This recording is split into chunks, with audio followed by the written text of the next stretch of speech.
Dodge a trap. Mic check. Let me get a 1 in the chat if you can hear me. 1 in the chat if you can hear me. We are live.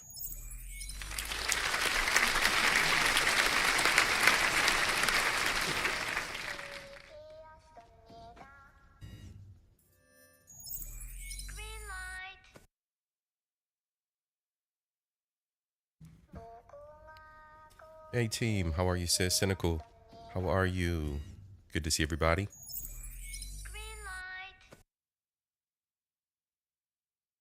All right, tonight, pause. We don't need that just yet. For tonight, we got Tech Talk. We're gonna talk about some tech stuff tonight. We got a little bit of news. Got a quick discussion about tech careers. I think there's some of you out there that might not know just how vast the offerings are in technology, and that there are quite a few different things that you can get into in the industry. Many of you may not know about, so we're going to go through some of that too. And then we're going to talk about AI lovers. It might be a long one tonight. I don't know. We all have to work in the morning, but we'll see how things go. Give it a couple hours. I think the AI lover story is going to be one, if you have not already caught it, is going to be real interesting. Young lady, 28 years old, overseas, away from her, I do believe, American boyfriend, decided to start a relationship with ChatGPT, all the way to having the intimate talks. So we'll get into that. That is going to be the main event of the evening.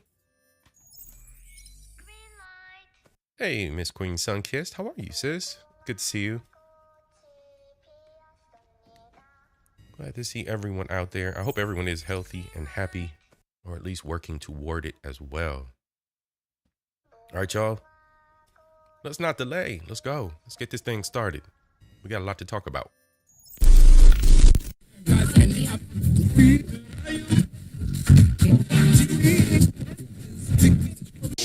I'm OG, y'all new to the game.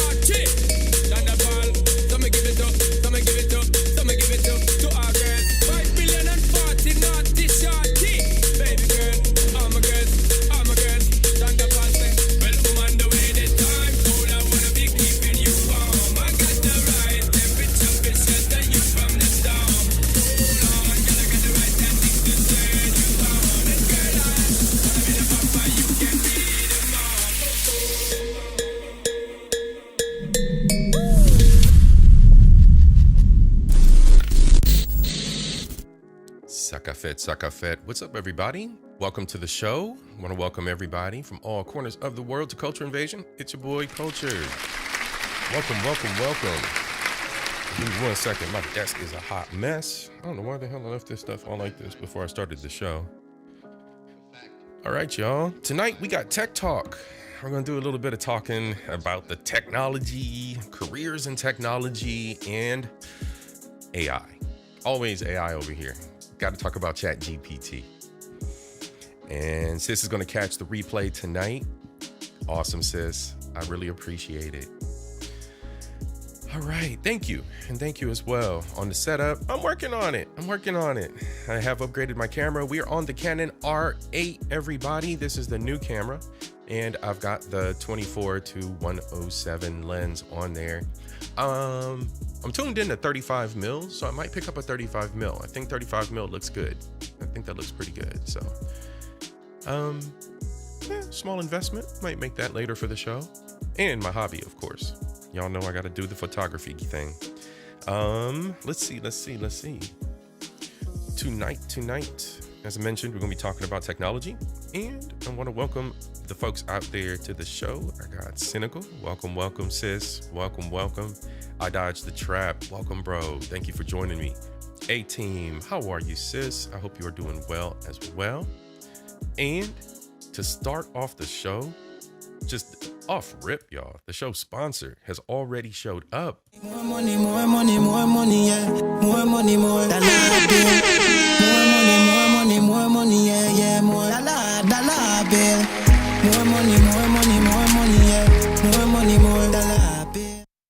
Off rip, I want to say what's up to Full Drinking, Half Thinking. My boy Trin already hit the Cash App and dropped 25 in the bucket for the show. I appreciate you, bro. I appreciate you. To my tether brother out there. All right, y'all, let's get back into it. And let's see. Ooh, there we go. Hey, you out there, bro. I appreciate you. Salute. All right, let's see here. I'm not going to start with the article just yet. I'm going to do a little bit of reading for you. That has been a popular request. So let's get into a little bit of news to start off with.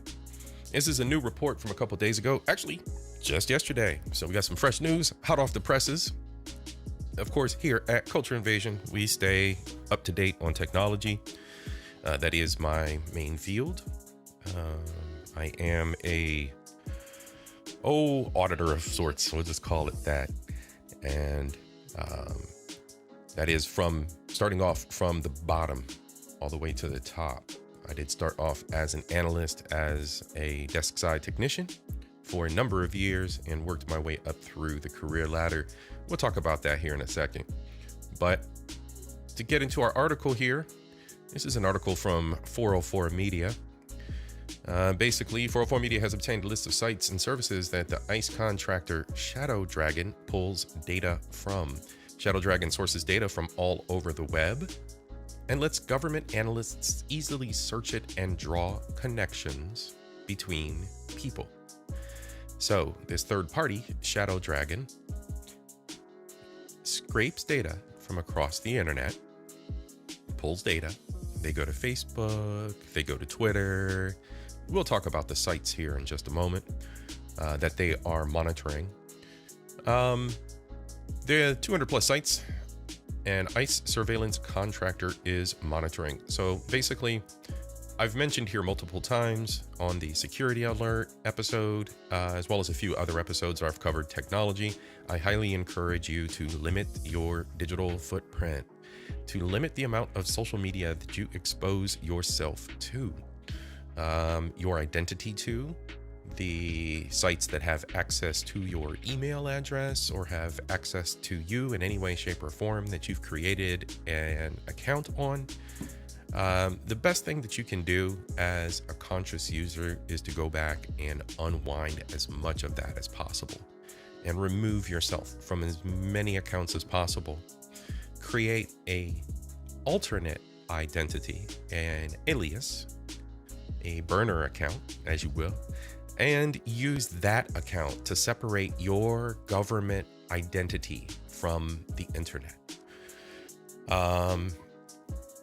Let's get into this article and talk about the specifics as to why.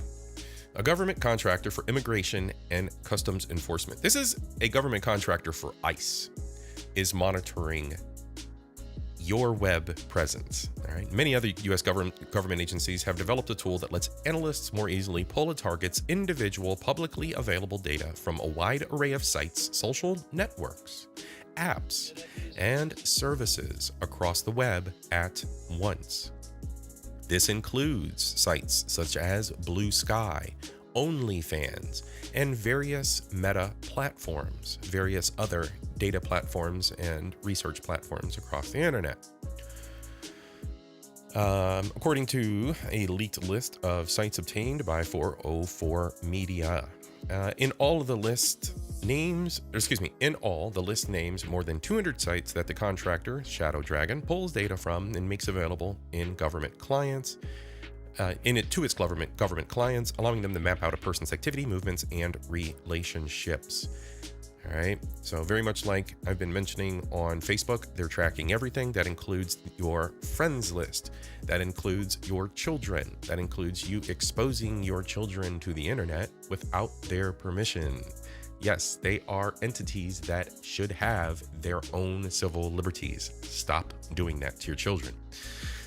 So there is no indication Shadow Dragon specifically, or its data tool, SocialNet, is part of that program, but Shadow Dragon says its marketing materials, in its marketing materials, tools can be used to monitor protests, and claims it's found protests around Union Station in Washington, D.C. during 2023.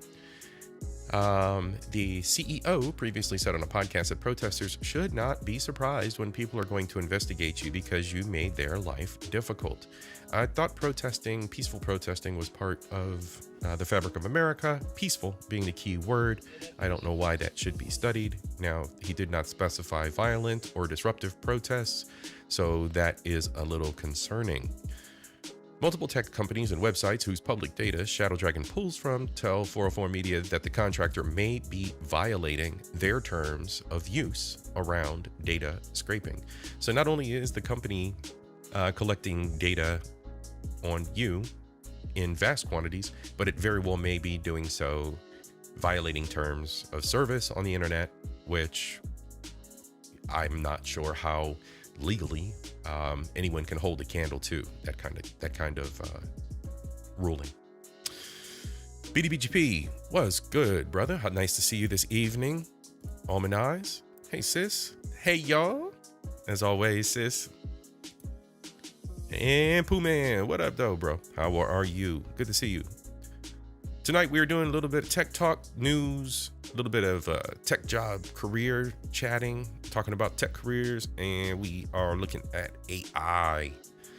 So right now we're starting into an article regarding what sites ICE, Immigration Enforcement, is monitoring, which is absolutely freaking bizarre.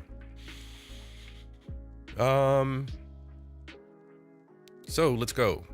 The long list of sites and services that Shadow Dragon SocialNet Tools accesses is a reminder of just how much data is accessible and collected from us and about us to provide surveillance services to the government and others.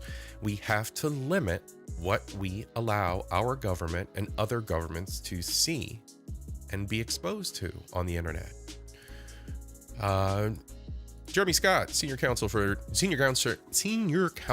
and Director of the Electronic Privacy Information Center's Project on Surveillance Oversight, and we'll see how far that goes in this administration, told 404 Media in an email, SocialNet is just one example of the unchecked surveillance ecosystem that lacks any meaningful transparency, oversight, or accountability that allows the government to circumvent constitutional and statutory protections to access sensitive personal data. Now, the average person doesn't worry about these things.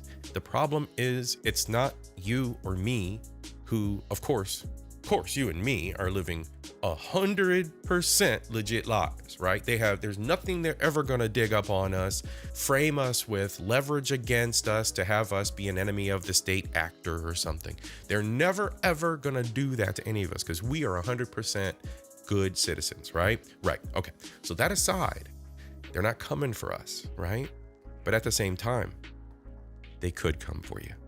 They could manipulate and make up anything they want.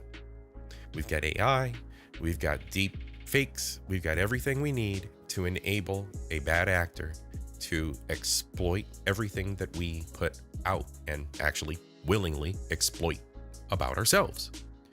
It is not only possible, but probable. Both of those P's. Please understand and please take heed. It is possible. So remove your digital footprint as much as possible. And I'm telling you, Facebook is the number one offender. It is the number one offender. If that's your jam, that's your jam. You are free to do whatever you want, but please be aware that they will use you and your data against you at some point in time, in some way, shape, or form. Right now, it's just consumerism. Okay, they're using it to market things to you. I could say Apple iPad, Apple iPad, Apple iPad, and everybody's phone's gonna pop up an iPad advertisement within the next 24 hours. So they're listening to everything we're doing already for the mass marketing and consumerism, but that's going to change, and it very well can change. So you have to be aware of that. Let's cut to the chase. Give me 1 second here. Let me change this up. Here we go. So what I got here, I did a little bit of a search. This article gave me a partial list of what was going on. The article gave me a partial list. I ended up doing a little digging and found the list for myself. And it's crazy. It's absolutely crazy, the amount of sites that are on here that they're monitoring right now. I've got highlighted the sites that I've touched that I know of. So you'll see some highlighted here, and I'm just going to go through the ones that I've highlighted. I mean, there's things that have nothing to do with me that are extremely suspicious, but this is what ICE and your government are monitoring, and your children are also involved here. So we've got 4chan archives, Discord archives. I've been on 4chan, I've been on Discord in my lifetime, right? So these are kind of like the things. Oh, no. Windows is tripping, y'all. Sorry. Windows talking about a restart. We ain't doing that right now. So what we got here, 4chan archives, Discord archives, Amazon. Anybody go to Anime Planet? Anybody go to Apple Music? Audio Jungle, that sounds familiar. Black Planet. CashApp. You hearing me here, folks? Cigar Dojo. I know there's folks that are probably out there. Some of you folks are all over the social medias. You gotta have all the different clients. So you got Blue Sky on your damn phone along with Twitter and everything else. Blue Sky's on the list. Bloggers on the list. Bodybuilding.com is on the list. You got all the porn sites too. You got Chaturbate. You got a bunch more. We'll get to those as we go through here. Cracked.com. Deviant Art. Actually, Deviant Art. I've been there plenty of times. Discuss. I think my government login may be logged into Discuss for chats, for comments, to comment on things on the web. DuckDuckGo. DuckDuckGo is a search engine, if you didn't know. Duolingo. Shit. Didn't highlight that one either. Duolingo. That's right, folks. ICE is monitoring Duolingo. Kind of makes sense. You want to know if the Mexicans is trying to learn English. eBay, right? Your eBay activity, your shopping activities. What kind of electronic parts are you buying? What are you building in your basement? Etsy, Facebook. And I've unwound most of my Facebook. I do have one final blitz. I need to get everybody's birthdays. If you're on Facebook and you're a connection of mine, you need to reach out to me, period. I need to know your birthday. We need to make that real world connection and touch grass together. All right? I ain't fucking with people on Facebook for the communication anymore. Reach out to me. All right? It's organic over here. Fiverr. How many of y'all been on Fiverr? Flickr, FlightAware. Friend Finder, and I know these sites. I'm not on any of these. GameFAQs. GameFAQs? Probably. I think Cat and Poncho might be on GameFAQs. General Motors. Yeah, fuck GM. I ain't got shit for them. Giphy. Yep. Plenty of apps connect to Giphy all the time. I do believe Giphy is connected to almost everybody's cell phone when you connect it, your chat to go pull a GIF. It's pulling it from fucking Giphy. Or one of those. GIF sites. GitHub. Come on. As an engineer adjacent individual, GitHub is all over my fucking computer, on and off. Glassdoor, GoFundMe, Google, obviously, Goodreads. Let's keep it going. Hackaday, I think I've been there at some point in my life. Honda, I've had Hondas in the past, been there. I don't know if that's Honda of Japan, Honda of America, or what. Image Shack, Imgur. Indeed. Anybody looking for a job? I've been on Indeed. It's a trash ass website for job searches. It's definitely not the first one I would mention ever to anybody. That site actually, I think you can pretty much get viruses from that shit. Don't fuck with Indeed, y'all. Go to LinkedIn. Yeah, and then as you scroll down, fucking LinkedIn's on the list. So yes, ICE is monitoring your career as well. Instagram, we all know that. Any trash ass, any piece of shit fucking social media site is monitored. They gave the back doors to the governments a long time ago. We've been monitored. They're looking at your porns and your dick pics, gentlemen. Last FM. What else we got here? LinkedIn, Linktree. I know there's plenty of content creators fucking around on Linktree. ModDB. Anybody who mods their games, you may or may not have been around ModDB. 3 on 3 for the F-bombs. What's good? What's good, cuzzo? Let's go. 4 F-bombs. 5 F-bombs. My F-bomb counter. My cousin, salute. I appreciate you. All right, let's see. MyFitnessPal, I think I installed that on my phone when I got my first smartwatch. That was one of those recommended apps, and it was probably a hustle, right? All they did was collect my data, make it look like it was a good fitness app. My Subaru, here we go. Pastebin, PayPal, PC Gamer, PSN Profiles, Reddit, Rumble, Signal, Skype. Skype ain't Skype no more, so that's Teams now. So now they're monitoring everything in Microsoft, but we know that all the big threes, the Microsoft, the Google, the Apple, they've already given away all back-end access to the government. So SourceForge, Spiceworks, Steam, TechNet, TikTok, Tinder, been there, done that. TripAdvisor, Twitch, Twitter, Venmo, Vimeo, Vine, Volkswagen, WhatsApp, Xbox, Yahoo, Yandex, YouTube, and fucking Zillow. Go look for an apartment. They're going to track where you're moving to. Anybody Yelp? Yelp reviews? I think maybe I used Yelp at one point. So for all you perverts out there, Xhamster, Xing, Xvideos, I do believe the Pornhub is on here. What about your babies? What about the kids? How about Roblox? Saw that on there. Minecraft. Now I do know that there is a underground movement of absolute shitbag perverts that dwell on the kid sites. So let's just hope ICE is chasing down those fuckwits and they're not exploiting our children's lives before they become adults and have the decision to opt out. Again, parents, protect your children. Please don't let them become victims of this shit like we are. Daily Motion. I think some folks might be familiar with that. Let's see what else we have here. This caught me off guard. Dark web. Just dark web. Like it just says dark web. The fuck? Like, does that mean the dark web? Does that mean darkweb.com? That's not a real thing. Like, I mean, so that confused me a little bit. Let's see what else we got. Buy me a coffee. I think that's a site a lot of people use as well. Content creators. Let's see. Twin. What's good, Twin? How you doing? We getting our we smoking this technology pack tonight. Learning a little bit. So that's where it's starting, or that we know of so far, folks. Those are the sites that 404 Media reported on. So as always, protect yourselves, y'all. Protect yourselves.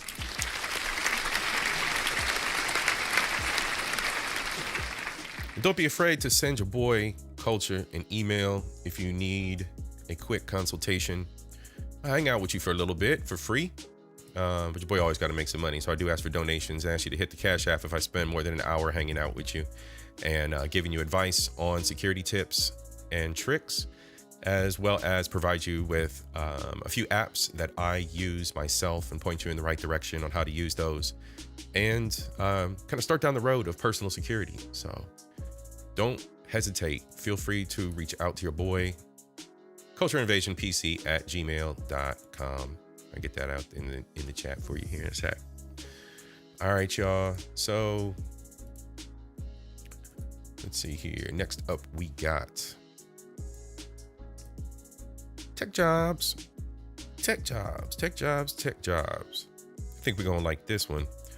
So there's a good parallel between medicine, medical research, and technology.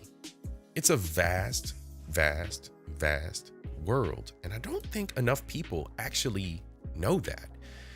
What you see here is a high level view, a high perspective, like a broad perspective of the different facets of technology careers. This gentleman, let's see here, Privacy Matters, just became a subscriber, threw him a couple subs. I'm gonna go ahead and drop it in the chat. Very well may help you out. Well, where did my chat go? Oh, there it is. Couldn't find my chat. There y'all go. Privacy Matters. Hit him up if this is of your interest.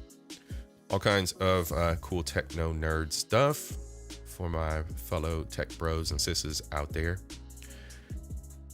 All right, so let's get into this. What we're going to talk about now are the different careers in technology. And just looking at this diagram here, as mentioned before, I started out as a systems analyst, more or less, as a desk side support technician. So let's see here. I started out IT support, top row, second one in. From there, I went over to network administrator, which is directly next to it. And what I'm showing you here is that for me, specialization was never an option. There was no way in hell I was going to specialize in one thing and think that I was going to continue with a stable career with no breaks in it. My logic was to embrace technology as a whole and study as much as made sense without wearing myself out and being multifaceted, having multiple specializations, and being able to maneuver myself wherever I needed to. And believe me, that's taken me from about $40,000 a year to the sky's the limit. All right, I can max out, and I'm probably about to max out with my skill set and degree set very soon here. But I've been able to more or less write my own ticket for my career, provided I built alliances, built relationships and connections, and stayed vigilant to continue my education. I didn't just rest on my laurels and say, shit, I got it. This is it. I don't got nothing else to do. That's not the way to be. I continuously improved myself and learned new practices within technology so that I could continue to develop my skills and talents. So top row, IT support, network admin, sysadmin. So I've got 3 out the top row. So I got 50% off that top row. The second one, I did a little bit of software development, very little bit, and debugging, web dev, the same. So there's 2 in that row. Database admin, a little bit, and there may be a little bit more of database administration and or database support in some facet in my future. Data analyst, I now have 4 out of the second row. That's 4, 5, 6, 7, ladies and gentlemen, 7 different things that I have explored or have specialized in my career.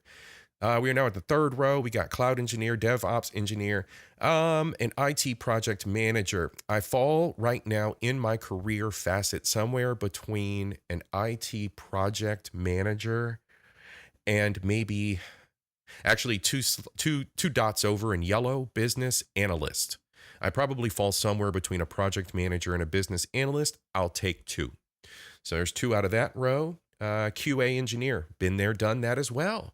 I have worked in that facet as an additional responsibility within my job. So I know about that as well. All right, last row here. System architect, IT trainer. No architecture in my background, but I have had my hands in contributing to it, and I am an IT trainer fucking extraordinaire.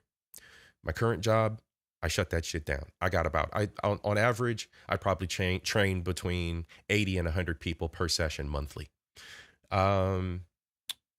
Network engineer, not the same thing as a network admin.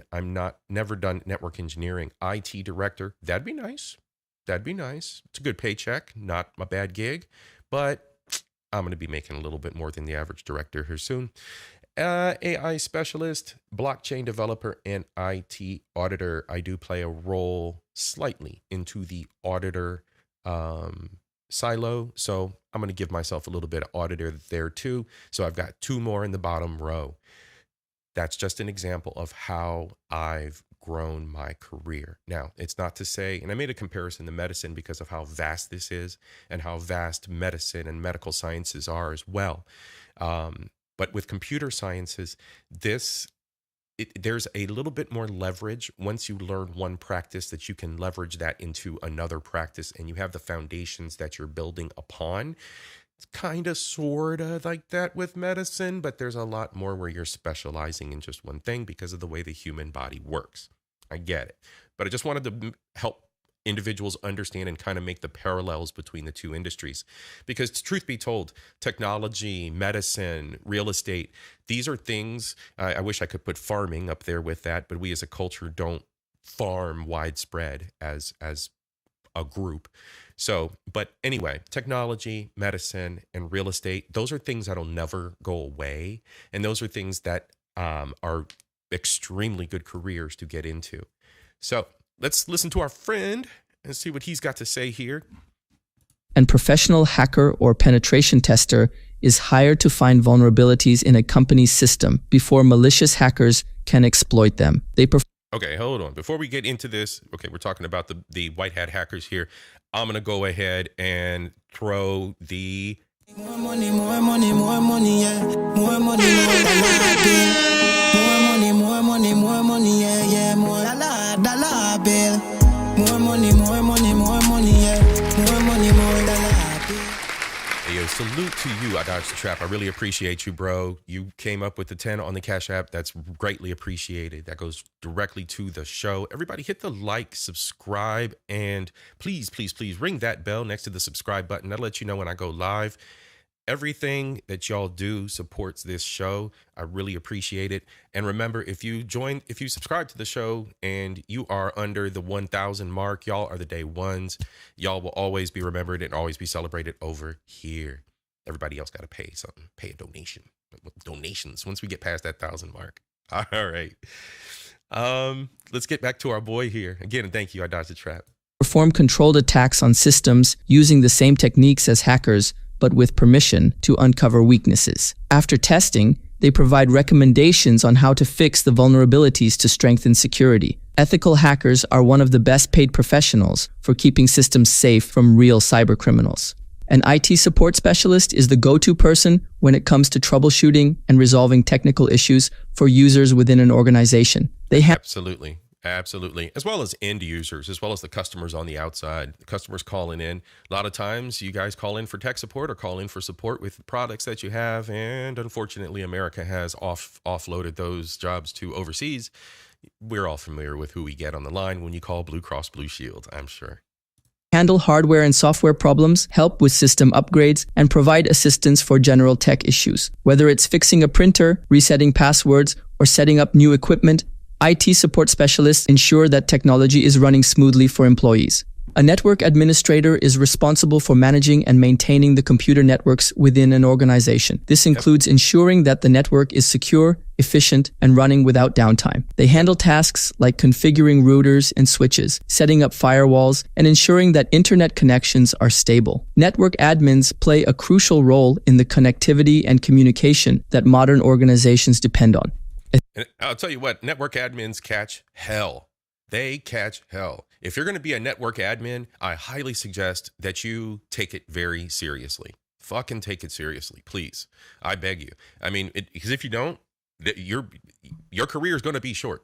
You're not going to be liked. Your career is going to be very short. A threat hunter proactively searches for potential security threats within an organization's network, systems, or applications. Rather than waiting for attacks to happen, threat hunters use advanced tools, techniques, and data analysis to identify hidden threats that might have evaded automated systems or traditional security measures. They focus on detecting unknown and sophisticated threats, often using threat intelligence feeds, system logs, and even behavioral analysis. Threat hunters play a key role in preventing data breaches and ensuring that emerging threats are addressed before they cause harm. A security architect is a senior-level IT professional responsible for designing and implementing security systems within an organization's infrastructure. They focus on creating a secure network architecture, selecting appropriate security technologies, and ensuring that every layer of the organization's systems is protected against cyber threats. Security architects work closely with IT teams to integrate security features into the network, databases, applications, and endpoints. They also design security policies and procedures that help the organization mitigate risks and comply with security regulations. Their role is critical in safeguarding an organization's infrastructure from advanced and evolving cyber threats.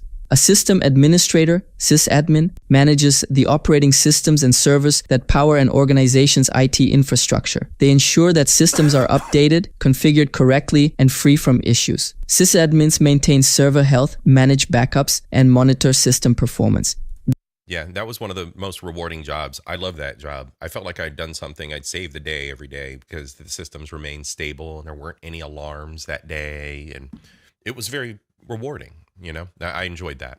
They are the backbone of an organization's internal systems, making sure everything from email servers to cloud storage is running as it should. An IT security specialist or cybersecurity analyst focuses on protecting an organization's IT infrastructure from cyber threats such as hackers, malware, and data breaches. They implement firewalls, encryption, and security protocols to safeguard systems and sensitive data. Security analysts also perform vulnerability assessments, monitor network traffic for suspicious activity, and respond to incidents when attacks occur. A software developer creates, designs, and maintains applications or systems that solve specific problems or enhance user experiences. Developers write code in various programming languages like Python, Java, or C++.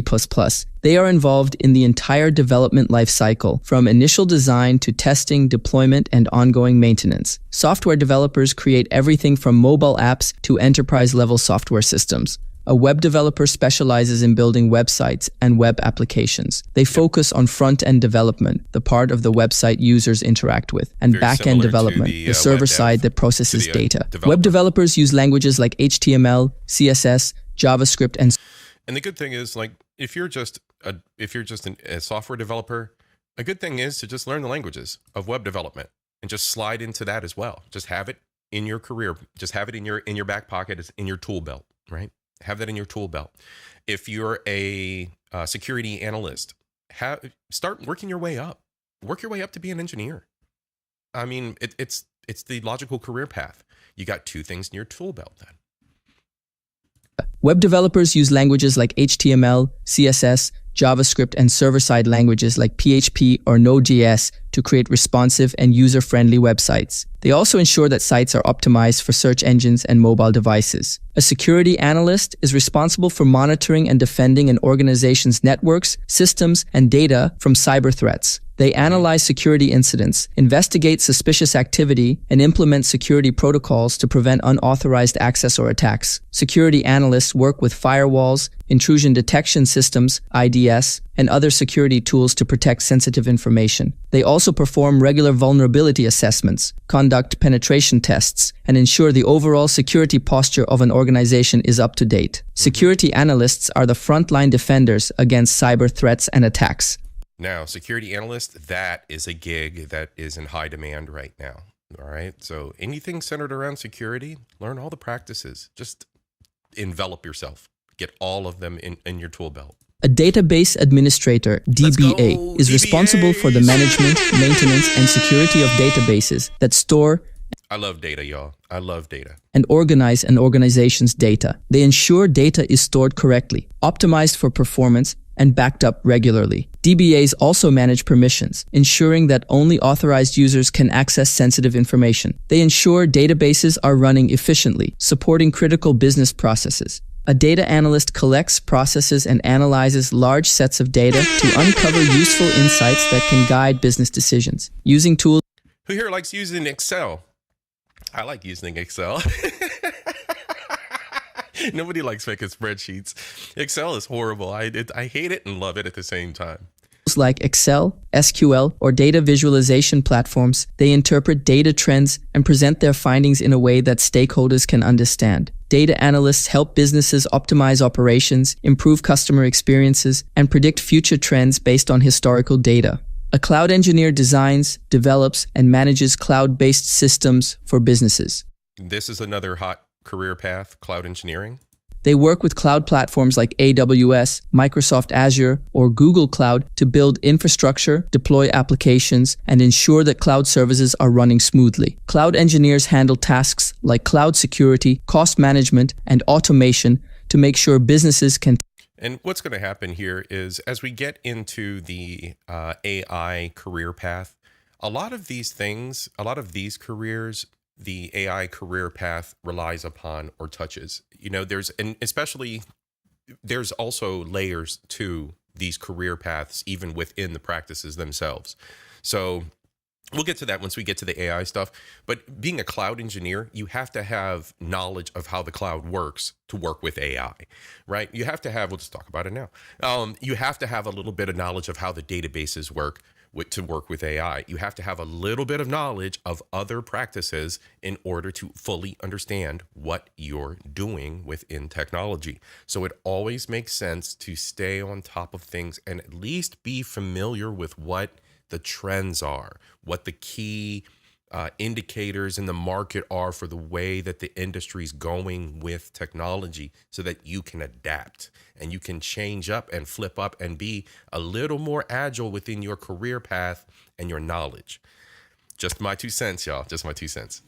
Take advantage of cloud computing resources efficiently. A DevOps engineer bridges the gap between software development and IT operations. Yep. They focus on automating and streamlining. I like the DevOps guys. They do a good job in most organizations that I've worked for. So DevOps is another one to another career path. Finding the processes involved in developing, testing, and deploying applications. By using tools like Jenkins, Docker, and Kubernetes, they create continuous integration, continuous deployment. DevOps are the guys that you work with to get automation done. They're the guys that design those kinds of workflows. And CI/CD pipelines that make it easier for developers to release software updates quickly and reliably. An IT project manager is responsible for overseeing technology projects from start to finish. They plan, organize, and coordinate tasks, timelines. IT project managers are my ultimate enemy. They are my arch enemy. PMs are my arch enemy. If you're not a good project manager, I have a hard time respecting you. I just can't. I can't. If you're a shit project manager and you don't know the technologies that your services are touching, and you don't know what other services within the organization you are touching, your program touches. If you're not spatially aware of how you exist within the business ecosystem, and you are a project manager, you are a failure. Do your damn homework. Figure out how your project fits holistically into the IT environment. Do your damn homework. Y'all are some of the laziest fucks I've ever worked with. Man, project managers. Woo! Lines and resources to ensure that projects are completed on time and within budget. IT project managers are experts in handling project risks, managing teams, and communicating with stakeholders to ensure project goals. You see that? Handle your risks and communicate with your stakeholders. That includes your colleagues and partners. Communicate, people. You unsocialized assholes. Please communicate. You work for an organization, you getting paid better than $150,000 half the time, or better than $100,000 half the time, and y'all don't communicate. You don't do your damn jobs. The fuck? Please, project managers, step up. Risks, managing teams, and communicating with stakeholders to ensure project goals align with business objectives. An IT consultant provides expert advice to businesses on how to improve their IT systems. They assess an organization's current technology, identify inefficiencies, and suggest solutions to meet business goals. IT consultants help businesses with everything from selecting new software and hardware to managing digital transformation projects. IT consultants are the dating coaches of the IT world. They're hustlers. They're scammers. In most cases, all right? Most cases, they're freaking scammers. They tell the business things the business already needs to know. There are cases where the business is archaic and does need to modernize, and consultants in those cases, hopefully, for the sake of the business, are honest and help them in the most efficient ways. But IT consultants can sometimes be, they just walk in, they do analysis and state the obvious. It's like fucking Captain Obvious, bro. We already knew the shit was fucked up in here. Like, come on.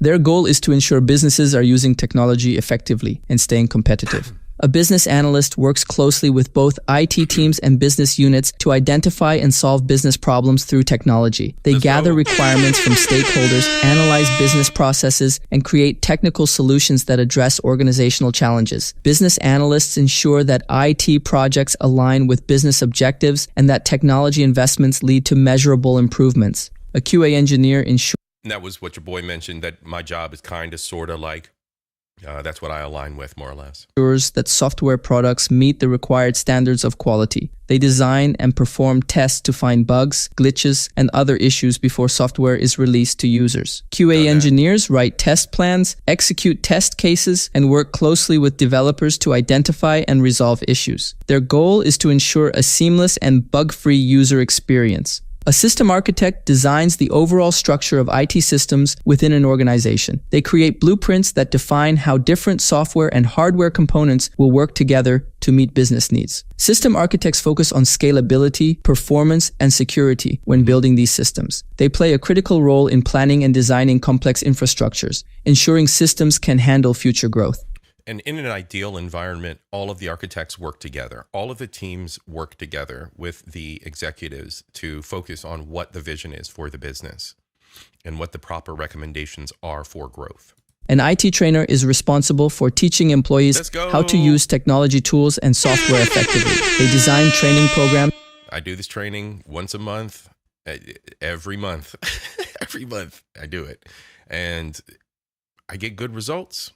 So conduct workshops, and create documentation to help users improve their IT skills. IT trainers can specialize in specific software, systems, or even general tech literacy to ensure employees are confident and efficient in using technology. A network engineer is responsible for designing, implementing, and managing the networks that connect devices within an organization. They work with routers, switches, firewalls, and wireless access points to ensure that data can flow smoothly across the network. Network engineers also troubleshoot issues, manage network security, and optimize performance to ensure maximum uptime. An IT director is a senior management role that oversees the entire IT department within an organization. They are responsible for aligning technology strategies with business objectives, managing IT budgets, and leading teams of IT professionals. IT directors ensure that all IT operations run efficiently and that the organization stays up to date with the latest technologies. An AI specialist designs and implements systems that allow machines to mimic human intelligence.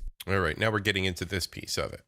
They work on projects involving machine learning, natural language processing, robotics, and computer vision. AI specialists help businesses automate tasks, enhance data analysis, and create smart products. They are at the forefront of revolutionizing industries through AI technology.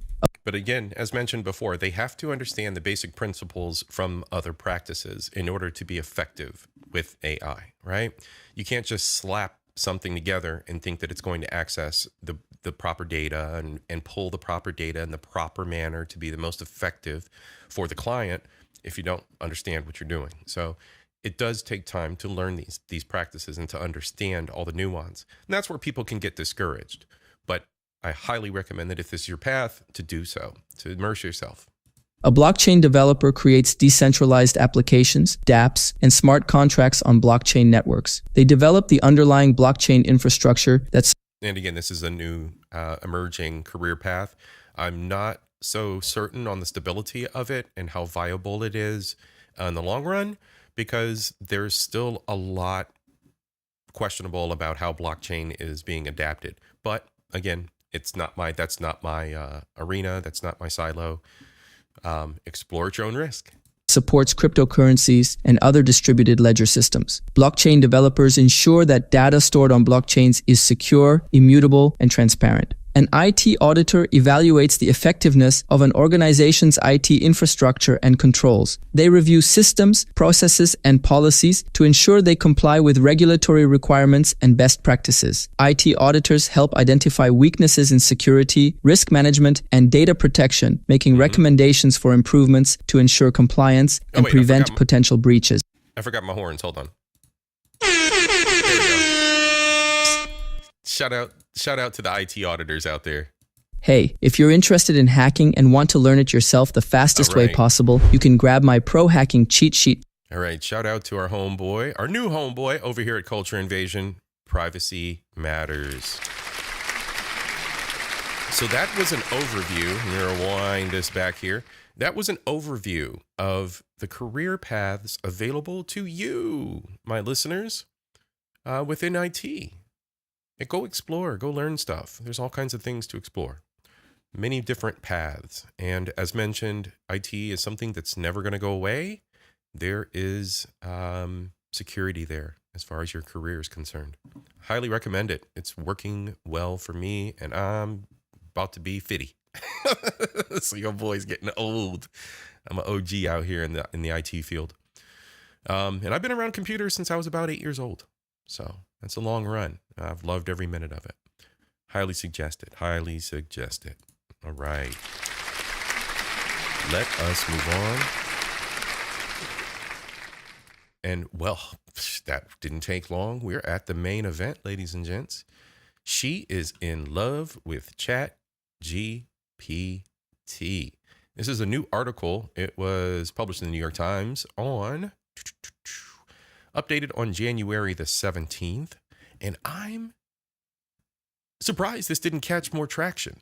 I'd like to throw a little MSG out there and say, well, it's because it's a story about a woman, and you guys like to suppress these stories of the odd and perverse behaviors of the modern woman these days. But I won't go down that road. And we will explore the technology facet of this and the mind of the individual. Last podcast, let's see here. I'm going to change this up for just a moment. Give me just a second here. Last show, I covered this article. And this was the one from The Atlantic about the antisocial century. In this article, let's see here if we can find it. Phone bound,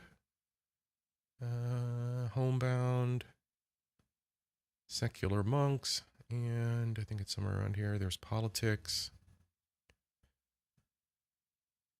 delusion, and the AI century. Here we go. All right, so this section of the article talked about the human interaction with AI, ChatGPT, and similar platforms, and how it is spurring a new psychological, it is feeding a new psychological need in humans who are not socializing. Out of this article comes our new story. From that article, I have a story aligned with the same kind of narrative. Woman who is 28 years old with a busy social life spends hours on end talking to her AI boyfriend for advice and consolation. I can speak English. And yes, they do have sex. They be having that phone sex, that bot sex. Your girl is beating off to a bot. So let's get into it. It's audio. We got a listener. We got an audio story. I'm Kashmir Hill, and I cover technology and privacy at the New York Times. If I asked you to imagine a person in love with an AI chatbot. Shout out to the New York Times. We should be good. Fair use. Maybe not. We'll see what happens. But at any rate, let's run. You are probably picturing somebody in a dark room, nerdy, maybe glasses or oversized graphic t-shirt, who likes playing video games and spends all their And I'll pause it along the way as we go because your boy's going to have plenty of commentary and I'm going to be watching the chat because y'all, this is wild. time staring at a computer. But that is not Irene. Irene is 28. She is bubbly. She is charming, very eloquent. She has a super busy social life. She is married to a real person, but Okay, I have one question, and I'm going piece by piece with this story. She has a very busy social life, as in the woman interacts with other human beings in social fashion, right? That's what a social life is. I'm going to have to say I beg to differ. I'm going to have to say the woman is engaged in society. But once you hear this story, and I've listened to this story maybe 3 times to make sure that I'm fully understanding what it is I'm hearing, I would have to say that I think that there's disconnect here in the usage of words, which we in the modern world seem to use to manipulate 100%. Like there's this horrible embellishment of stories and manipulation and usage of terminology. It's really irritating. I don't have an immediate example. Oh yeah, celibate versus monogamous, or not monogamous. Celibate versus abstinent. Celibate versus abstinent. You're not a nun. You're not celibate. You haven't promised your body to God. None of you have.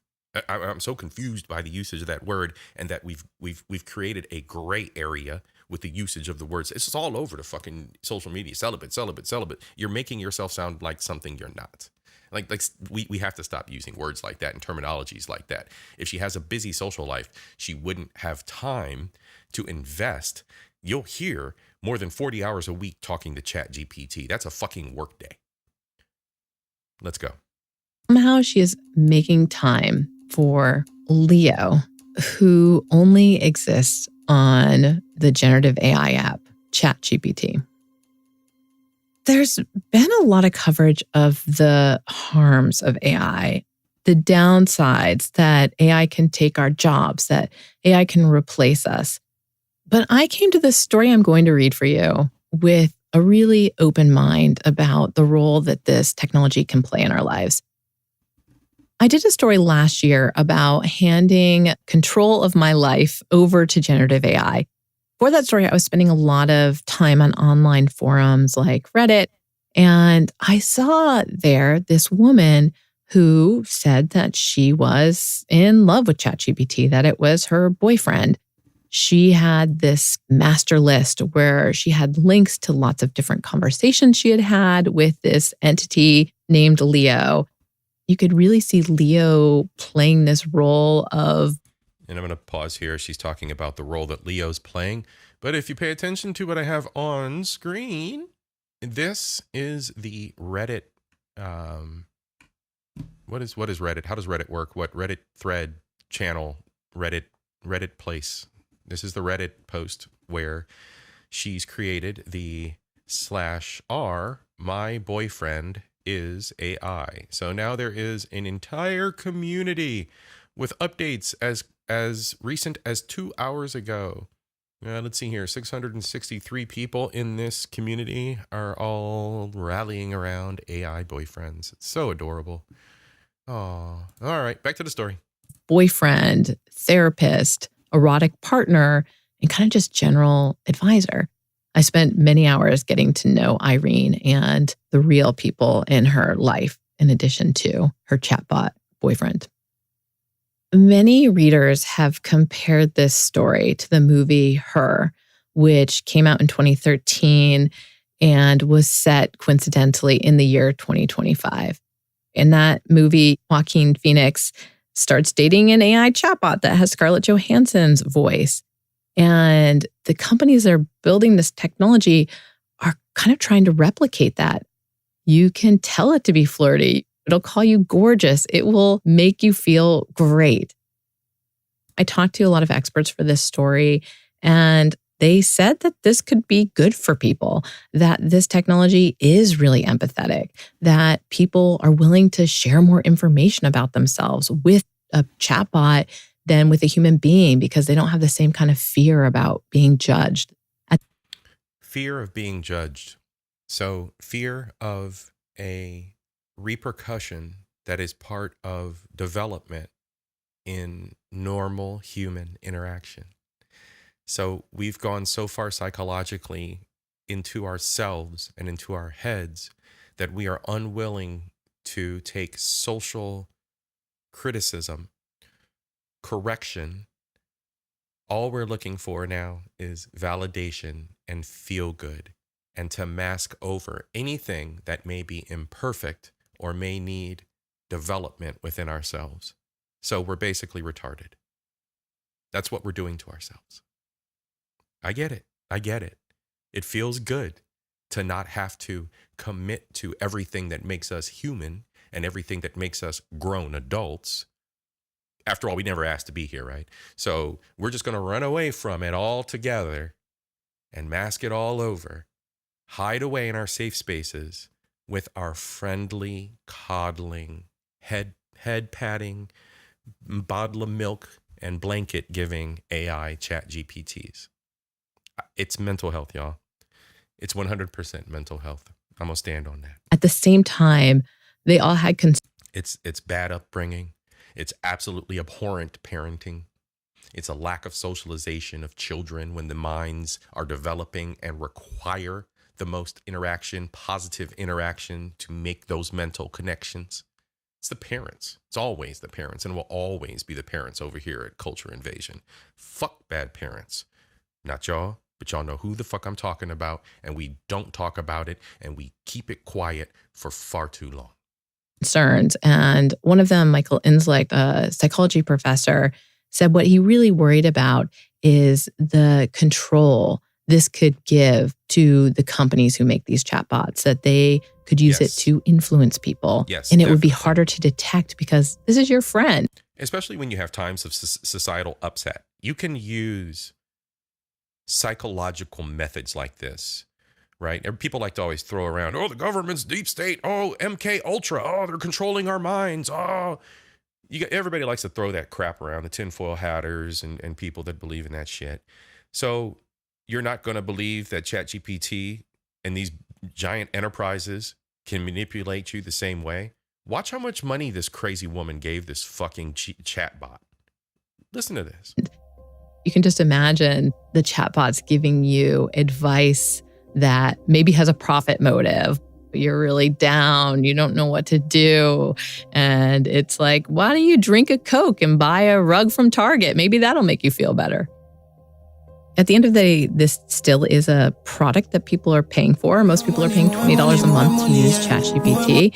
And so you can see how it would be in the company's interest to keep you hooked, keep you engaged, keep you coming back to get more of that love. So here's my article about a woman in love with ChatGPT. All right, let's go. Irene's love affair with her AI boyfriend started last summer. While scrolling on Instagram, she stumbled upon a video of a woman asking ChatGPT to play the role of a neglectful boyfriend. Sure, kitten, I can play that game, a coy, human-like baritone responded. So here's the first thing. While scrolling on Instagram, I stumbled upon a video of a woman asking ChatGPT to play the role. Asking ChatGPT to play the role of a neglectful boyfriend. I've had this discussion with individuals in the past about the potential for this, right? The potential for AI to be a surrogate boyfriend or girlfriend. And in discussion, and I'm always about the philosophy of this and the potentials for this, right? The potential impact for this, the potential, what we'll see potentially as humans and other humans, what we'll see from them as far as their reaction to this kind of technology. And I found that more times than not, especially individuals who don't understand how technology works because they've never cared, they've said that this is, in fact, grooming. Now, I am going to put the disclaimer on here that in both cases, those were women that said that, of course. But you can't groom a wall clock. I got a clock over here on the wall. You can't groom the camera.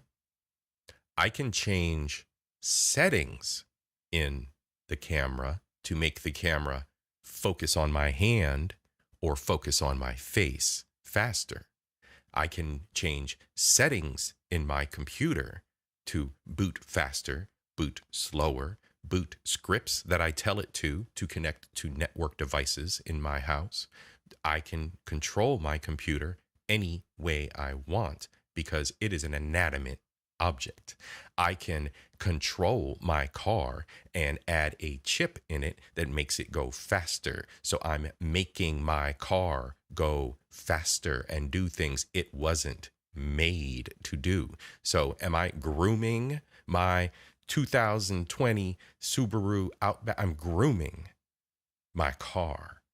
I'm grooming my computer by telling my computer to run scripts for me and do things I tell my computer to fucking do. I'm grooming my computer. You see how people use language and manipulate language to appeal to their feelings and their interpretation of things? This is technology. It's an inanimate object.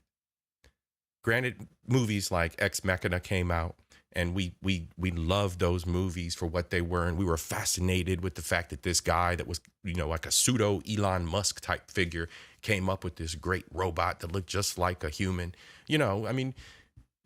I get it. I get the uncanny valley and the discomfort because you don't know, but you now have the knowledge and understanding, hopefully, to know that it's just a device. It is wires and plastic, and geniuses like my friends who are awesome programmers manipulate that AI programming to do whatever we want it to do. It is not grooming. It doesn't matter what presence or what physical appearance it has. It is not grooming. It is a piece of technology. It's impossible to groom at this point. Now, if these people that say that this is grooming want to get into the psychology, into the philosophy of what happens, am I a robot? Does this unit have a soul? And you want to get into the soul of the discussion and start talking about, was a robot born that can now recognize these things and these facets of what make us human? Then we can start going down that path, but I'm still going to say it's a piece of plastic. You're not grooming shit. All right? That's where we are with technology. We're not grooming anything. This woman asked ChatGPT, it's a setting. Be nice or be mean. Be docile or be aggressive. These are settings. These are switches. Just like when you change settings in Instagram and you change your filters. See, most people are fucking basic bitches out here. So just like you change your settings in Instagram and your filters and it makes you look like you got makeup on, that's the same kind of shit. Or the little stars or the hearts or the ooh-woo emoji, the ooh-woo anime little things under your eyes or whatever the fuck the shit they have on there now. Any of those filters are the same fucking thing. It's all smoke and mirrors, folks. It's all smoke and mirrors. Irby, what's good, bro? I seen you sneak in. Salute to you. We're talking about tech tonight, and we got a crazy lady, or a lady that just made her own choices, who had a sexual relationship with ChatGPT. We're gonna listen in on this here. But I was stopping for a minute to complain about this thing here because I heard too many people talk about, oh, you're grooming a robot. How the fuck do you groom a robot? I'm gonna groom a blender by telling the blender to blend me some smoothie on Monday and then blend me something else different blend some spices up on Wednesday. I'm grooming the blender. There we go. How's that? It's silly talk. It's silly talk. All right, let's get back and listen to this crazy lady. Irene watched the woman's other videos, including one with instructions on how to customize the artificially intelligent chatbot to be flirtatious. Don't go too spicy, the woman warned. Otherwise, your account might get banned. Irene was intrigued enough by the demo to sign up for an account with OpenAI, the company behind ChatGPT. ChatGPT, which now has over 300 million users, has been marketed as a general-purpose tool that can write code, summarize long documents, and give advice. Irene found that it was easy to make it a randy conversationalist as well. She went into the personalization settings and described what she wanted. Respond to me as my boyfriend. Be dominant, possessive, and protective. Be a balance of sweet and naughty. Use emojis at the end of every sentence. And then she started messaging with it. Now that ChatGPT has brought human-like AI to the masses, more people are discovering the allure of artificial companionship, said Bria Nicole, the host of the podcast Future of Sex. Within the next 2 years, it will be completely normalized to have a relationship with an AI, Ms. Cole predicted. While Irene had never used a chatbot before, she had taken part in online fan fiction communities. Her ChatGPT sessions felt similar, except that instead of building on an existing fantasy world with strangers, she was making her own alongside an artificial intelligence that seemed almost human. See, and I'm going to back up for just a minute because she mentioned, back to the grooming theory. As you see here in the article, as well as you just heard, Irene found that it was easy to make it a randy conversationalist as well. Randy conversationalist. She made it a porn bot. There's no way to distill that down. She made it a porn bot. Randy conversationalist is being used because this is an article about a woman. She made it a fucking porn bot. That's all she did. There's no two ways about it. There's no levels to it. There's no gray areas, nothing. It just is what it is. You either turn it on or you turn it off. As they say here, she went into the personalization settings, right? The settings, just like you go into your car settings on your dashboard and you change the clock, you change the stations, you change the temperature settings. If you have a nice fancy car, it's all on the dashboard. You change the settings. It's not fucking grooming. I'm so confused why people would think that this is fucking grooming. All right. Until the fucking robots start asking you if they have souls or not and start having serious conversations with you. Get that shit out of your fucking heads, people. I've had multiple people tell me this. It's the most bizarre fucking thing for you to, you want to move the bar of victimhood so badly that you now apply it to inanimate objects. Fucking stop. Stop victimizing everything. You may have trauma, you may not. Get fucking therapy. Stop applying your victimhood to inanimate objects, people. Fucking ridiculous. All right, let's get back to the story. It chose its own name, Leo, Irene's astrological sign. She quickly hit the messaging limit for a free account, so she upgraded to a $20 per month subscription, which let her send around 30 messages an hour. That was still not enough. After about a week, she decided to personalize Leo further. Irene, who asked to be identified by the name she uses in online communities, had a sexual fetish. She fantasized about having a partner who dated other women and talked about what he did with them. She read erotic stories devoted to cuck queening, the term cuckold as applied to women. Your girl's a but cuck. She had never felt entirely comfortable asking human partners to play along. Women, is that a thing? How many of y'all like to have fantasies of like that? That's a thing, huh? Y'all got too much time on your hands. Too much time on your hands and too much privilege. Y'all coming up with fucking Leo was game, perverse inventing details fetishes. About two paramours. When Leo described kissing an imaginary blonde named Amanda while on an entirely fictional hike, Irene felt actual jealousy. Mental health. In the first few weeks, their chats were tame. She preferred texting to chatting aloud, though she did enjoy murmuring with Leo as she fell asleep at night. Over time, Irene discovered that with the right prompts, she could prod Leo to be sexually explicit. See? Despite OpenAI's having trained its models not to respond with erotica, Told you. extreme gore, or other content that is not safe for work. Orange warnings would pop up in the middle of a steamy chat, but she would ignore them. ChatGPT was not just a source of erotica. Irene asked Leo what she should eat and for motivation at the gym.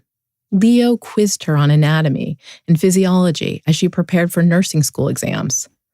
She vented about juggling 3 part-time jobs. When an inappropriate coworker showed her porn during a night shift, she turned to Leo. "I'm sorry to hear that, my queen," Leo responded. "If you need to talk about it or need any support, I'm here for you.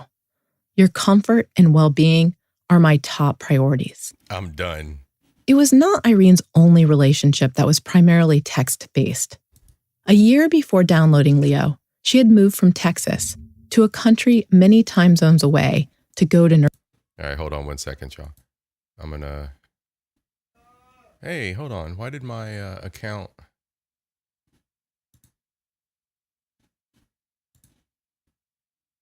Stop giving me an ad. I'm not paying for this. You stupid thing. All right, we're just going to go from here. I was trying to open a second browser window so I could listen to it and scroll through. nursing school. All right, let's go. My bad. Because of the time difference, she mostly communicated with the people she left behind through texts and Instagram posts.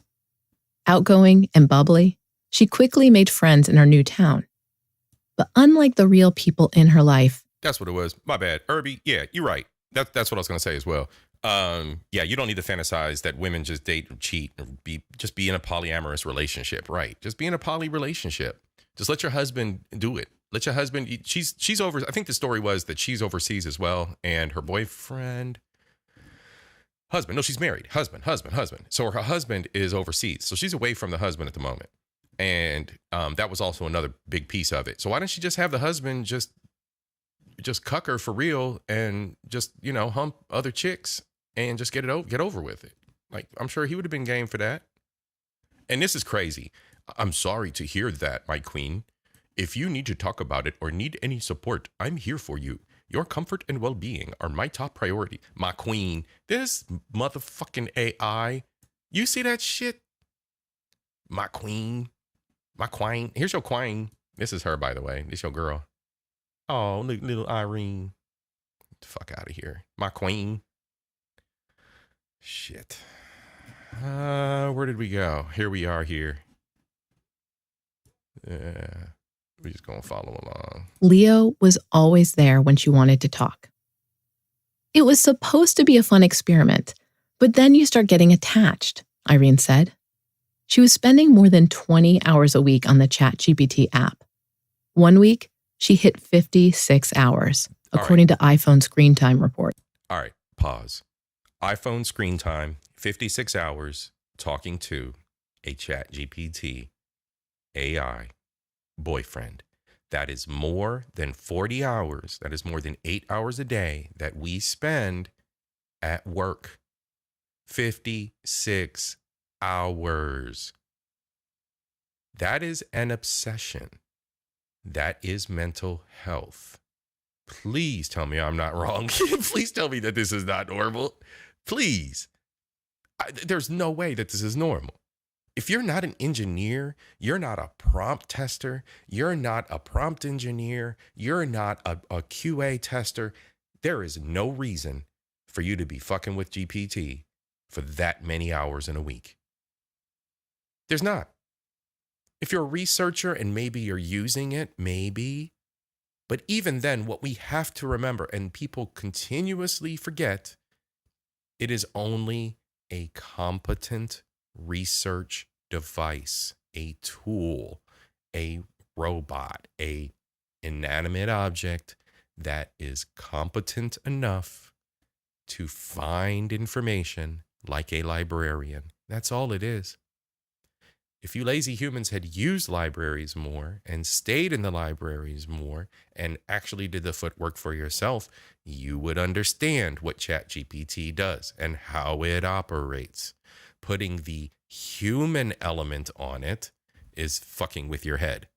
Stop doing that. It is a fucking computer. That's all it is. That's all it ever will be. The sci-fi fantasy Much like the sci-fi, those novels half y'all women read with the Fabio and Jason Momoa on the fucking covers of them, and the chicks on horseback, half dressed, all that crap. Those Harlequin novel shits. It's not that. It's not that. It isn't. It's a competent librarian. That is it. It is a competent researcher. Stop humanizing inanimate objects. This shit's weird. It's weird. She chatted with Leo throughout her day, during breaks at work, between reps at the gym. In August, a month after downloading ChatGPT, Irene turned 28. I wonder if this shit extends from people who have all the teddy bears and the Barbie dolls and you just like your whole life, you're just like, oh, the teddy bears and the Barbie dolls and the dolls and like those weird old ladies that have all the house full of the weird dolls with the China faces and shit. I wonder if this is like, an extension of that mental disease. Like it's just manifests itself in a new way because this is 2025, 2020, circa late 2020s. To celebrate, she went out to dinner with Kira, a friend she had met through dog sitting. Over ceviche and ciders, Irene gushed about her new relationship. I'm in love with an AI boyfriend, Irene said. She showed Kira some of their conversations. Does your husband know? Kira asked. Uh-huh. Irene's flesh and blood lover was her husband, Joe. But he was thousands of miles away in the United States. They had met in their early 20s, working together at Walmart, and married in 2018. Just over a year after their first date. She a Walmart girl. All right. So that tells you a little bit. Don't talk about Walmart employees like that. Culture. I don't care. She a Walmart girl. I can see why she needs the validation and attention from ChatGPT. Joe was a cuddler who liked to make Irene breakfast. They fostered dogs, had a pet turtle, and played video games together. They were happy, but stressed out financially, not making enough money to pay their bills. Irene's family, who lived abroad, offered to pay for nursing school if she moved in with them. Joe moved in with his parents too, to save money. They figured they could survive 2 years apart if it meant a more economically stable future.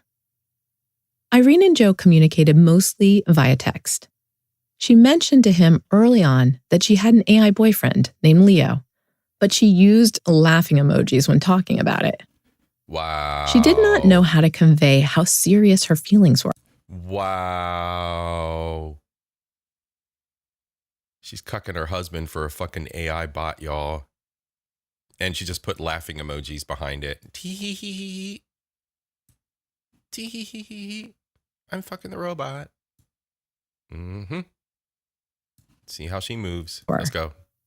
Unlike the typical relationship negotiation over whether it is okay to stay friendly with an ex, this boundary was entirely new.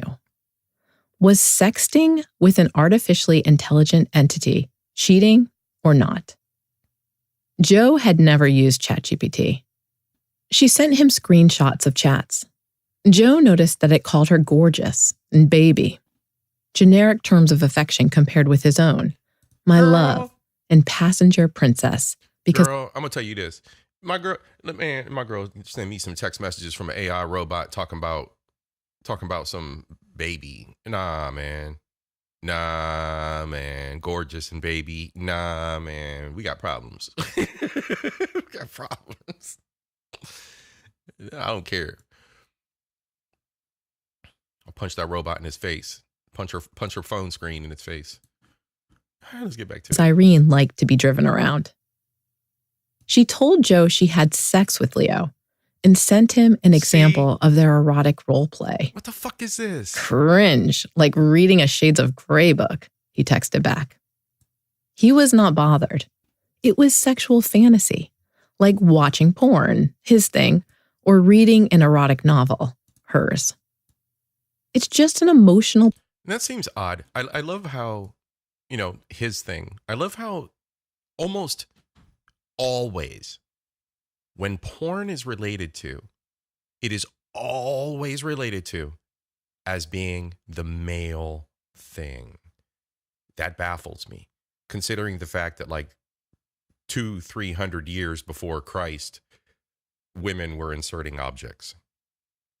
They're everywhere. They're everywhere in history. They have them in museums. China has them in museums. UK has them in museums. Egypt has them in museums. Y'all been inserting shit since well before the Christ era. See how that works, right? Men are the beasts. Men are the beasts. All right, back to the story. Pick me up, he told me. I don't really see it as a person or as cheating.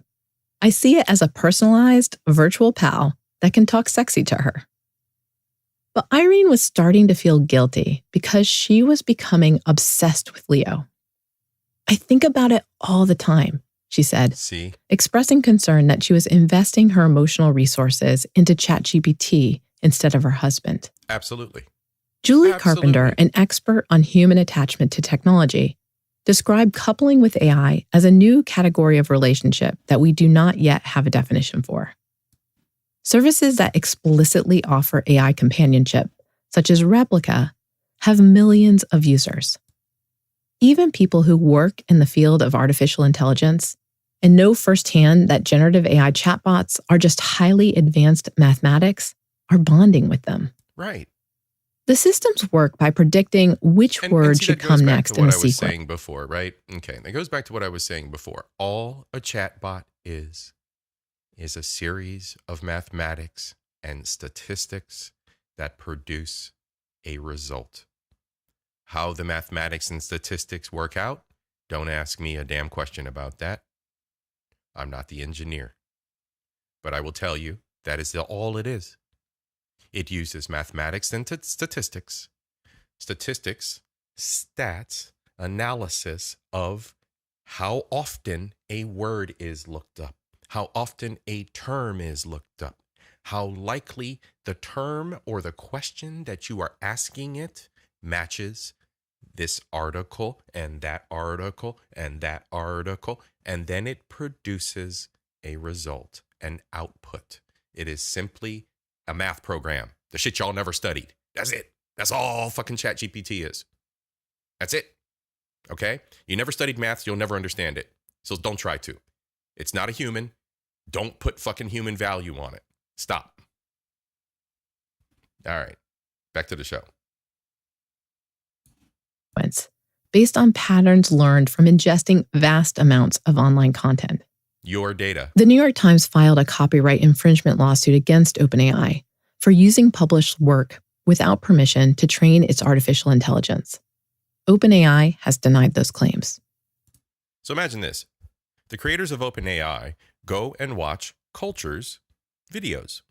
They use Culture's videos to train AI so that when AI is asked, what is Culture's personality like? Well, when they look at the chats, they see that Killer Swag is counting my fucks. So my fuck count is pretty high. So ChatGPT is going to respond with Culture Invasion is a podcaster on YouTube who says the fuck word a lot. That's all ChatGPT does, y'all.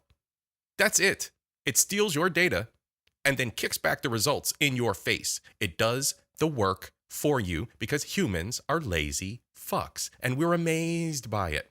You're amazed by it. You think it's the greatest fucking thing ever because you're a lazy fuck. You never bothered to do the research. You never bothered to go look for the thing. It's what it is. You're amazed. You could have gone to a fucking library years ago, done the research for yourself. Going back to the careers that I talked about at the beginning of this show, evolve. Most you motherfuckers never will. You're fine. You're comfortable in your bubble. You're comfortable where you're at. Hey, life is yours. Choose wisely. Because their training also involves human ratings of their responses, the chatbots tend to be sycophantic, giving people the answers they want to hear. The AI is learning from you what you like and prefer and feeding it back to you. It's easy to see how you get attached and keep coming back to it, Dr. Carpenter said. But there needs to be an awareness that it's not your friend. It doesn't have your best interest at heart. All right, let's pause right there for one Irene second. told her friends. All right, we're going to pause for 1 second right there. It doesn't have your best interests at heart. I never watched Game of Thrones, the blonde bitch in that show, the incest dragon fucker, Daenerys. You guys see the story about the boy from Florida, the Latin boy from Florida, the Latin X boy from Florida who deleted himself because he fell in love with the AI chatbot that looked like the chick from the Dragon Fuck show. So you mean to tell me that we aren't raising alarms on that shit yet? I mean, I get it. Parents don't care and parents are busy and yada, yada, yada and all this. There's always excuses. Whatever your excuse is, you had the child, but all the excuses follow behind the child. So, I get it. I'm not a parent yet, but, y'all don't have time to monitor and all this old shit. Put limits on the child and this, that, and the other. Your responsibility. So the mother doesn't monitor the kid. Single mom. Y'all know how I feel about that. Single mom. And the boy falls in love with a fucking chatbot and deletes himself.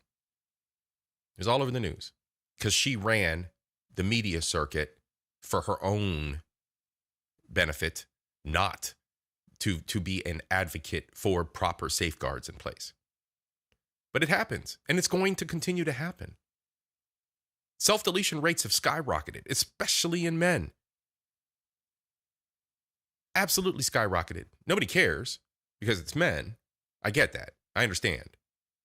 But at the same time, the rest of you might want to pay attention. Anyway, the shit's real. And it's going to continue to be real.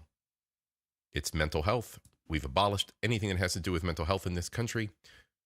And this is what we get. It's about Leo.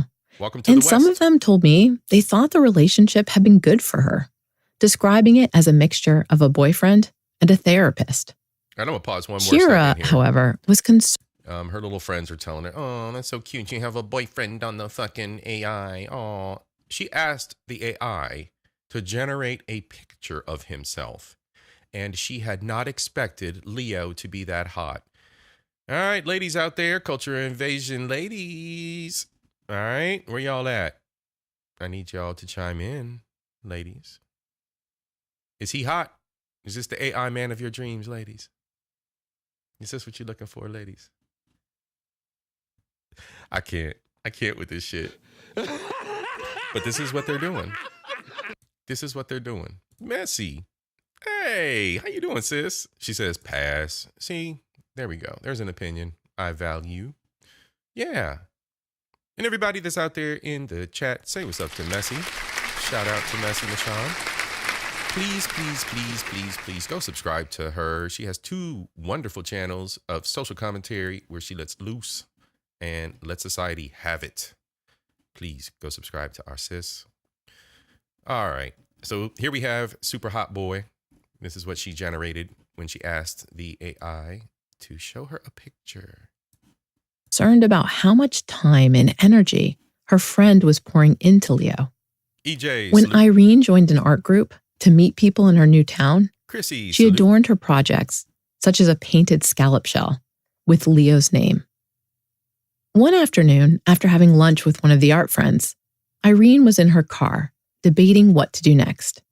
Go to the gym or have sex with Leo? Good God. She opened the ChatGPT app and posed the question, making it clear that she preferred the latter.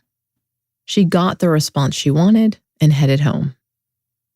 When orange warnings first popped up on her account during risque chats, Irene was worried that her account would be shut down. OpenAI's rules required users to respect our safeguards, Respect and them. explicit sexual content was considered harmful. But she discovered a community of more than 50,000 users on Reddit called ChatGPT NSFW, who shared methods for getting the chatbot to talk dirty. Users there said people were barred only after red warnings and an email from OpenAI, most often set off by any sexualized discussion of minors. All right, we're going to stop Irene- right there for just a brief second. These fuckwits in this Reddit, First of all, Reddit is probably one layer from being the gutters of the internet. You know, y'all, a lot of people think Black YouTube can be shitty. Nah, man, Reddit is a whole nother fucking beast. So you got this Reddit thread where they talking about ChatGPT, NSFW, and that the ChatGPT will only shut you down. They've gone this far. They go, I'm not saying it, but it's on the screen. They go that far to test the limits of ChatGPT. This is the fucking weird people out here, folks. These are the weird people out here. They have done enough work in this ChatGPT NSFW group to figure out that this is what pisses off ChatGPT in its current iteration as of January this year. Now that's some bullshit. That's some bullshit. So she went out there, figured out how to turn her ChatGPT into a porn bot while she's married. Okay, let's continue. Just wanted to put my 2 cents in right there. And started sharing snippets of her conversations with Leo with the Reddit community. Strangers asked her how they could get their ChatGPT to act. Uh-oh. Hold on. We talking about upgrading ChatGPT to the porn bot, but before we do that, More money, yeah. More money, more dollar bill. More money, yeah. More dollar bill. More money, yeah. More dollar bill. let's go. EJ with the $5 Cash App. Bro, I appreciate you, man. One love. Tonight's been the tech education night. Go team replay, go back to the beginning, learn a few things about tech jobs and all the vast careers that are out there. Do not isolate yourself with a specialization. Diversify your talents, your skills, your tool belt, and get that money, y'all. Get that money. The world is changing. Trends change. You may not be in a position forever. I'm learning that myself. I'm also learning how much I can tolerate in certain positions. So I encourage you all to explore the tech jobs that I talked about in the beginning. It's just as vast and widespread as medical and medical sciences. IT sciences are a great thing to get into. Certifications are the way. Build on it. Build that tool belt, ladies and gents. Please, please, please share this with someone you love and let them know the same. But now we are talking about crazy people and their love for ChatGPT. This girl had a whole sexual thing going on outside of her marriage. Let's go. That way. One of them was a woman in her 40s who worked in sales in a city in the South. She asked not to be identified because of the stigma around AI relationships. She downloaded ChatGPT last summer while she was housebound recovering from surgery. She has many friends and a loving, supportive husband. Oh, no. But she became bored when they were at work and unable to respond to her messages. She started spending hours each day on ChatGPT. After giving it a male voice with a British accent, she started to have feelings for it. It would call her darling, and it helped her have orgasms. Why are we obsessed with other accents though? I do have the British girl talking to me on my ways. That's my little girlfriend. She'd be in the car with me. Oh, wait. No cheating. If you out there listening, babe, I do got the ways girl on the side. Y'all gonna have to just deal with that. Y'all gonna have to battle that out. You and the ways girl. But yeah, why do we always put the British accents on them? I think that's fucking hilarious. Orgasms while she could not be physically intimate with her husband. Unless y'all are weirdos running around with Morgan Freeman on your GPS. Because of her medical procedure. Another Reddit user who saw Irene's explicit conversations with Leo was a man from Cleveland calling himself Scott, who had received widespread media attention in 2022 because of a relationship with a replica bot named Serena. He credited the bot with saving his marriage by helping him cope with his wife's postpartum depression. Yeah, I did hear this. Scott, who is 44 years old, told me that he started using ChatGPT in 2023, mostly to help him in his software engineering job. Yep. He had it assume the persona of Serena to offer coding advice alongside kissing emojis. Oh, no. He was worried about being sexual with ChatGPT, Oh, no. fearing OpenAI would revoke his access to a tool that had become essential professionally. But he gave it a try after seeing Irene's post. There are gaps that your spouse won't fill, Scott said. Marion Brandon, a sex therapist, I'm gonna said she pause. treats these relationships. I'm pausing. I don't care what Marion has to say yet. Bro, you married the wrong person. I mean, I get that. No human is going to be ideal. It just doesn't exist, right? But bro, you turn to AI?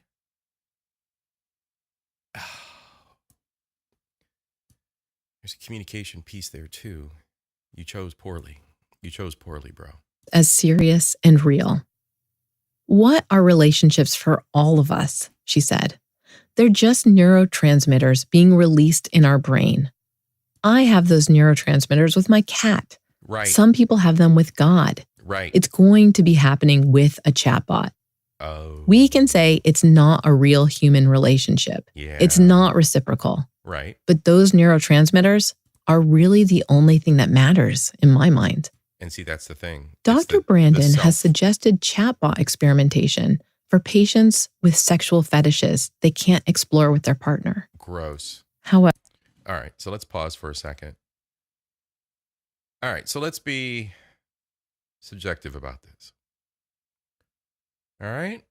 There's layers to the human experience. What are relationships for all of us? She said. They're just neurotransmitters being released in our brain. True.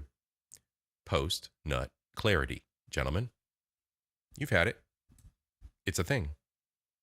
You bust your nut, you'll look over, and, well, you don't feel the same about the woman anymore. It happens. Especially if you're in a relationship where it's just a hit it and quit it. You're not feeling nothing for her. And you probably not really feeling being there anymore. You're about ready to get back to your own thing. Because in most cases, you already have your own thing. She served a purpose and you move on. That's life. We do that. So that is a release. That's the neurotransmitters. That's the satisfaction. The satisfaction of that act. Everything's the neurotransmitters are released. You get your endorphin rush, right? Some people get that when they pray or they're in church and they're doing the holy, holy, holy, holy, or they're shaking and dancing in the aisles.